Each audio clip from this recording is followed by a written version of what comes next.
سلام و سلام. امروز یه خورده کار دارم.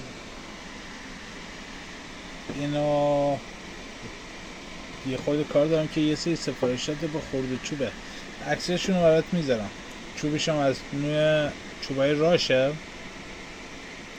و خدمت درش کنم که برام گفته برام کوکسا نمیدونم زیر سیگار اینا درست کن، سفارشیه و میخواستم اینو بهتون نشون بدم.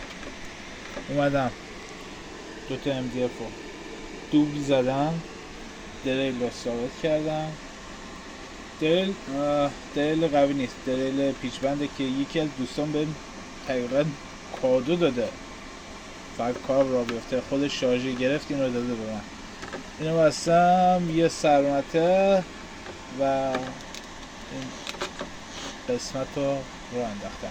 یه خورده باش کار میکنم، نگاه کنید.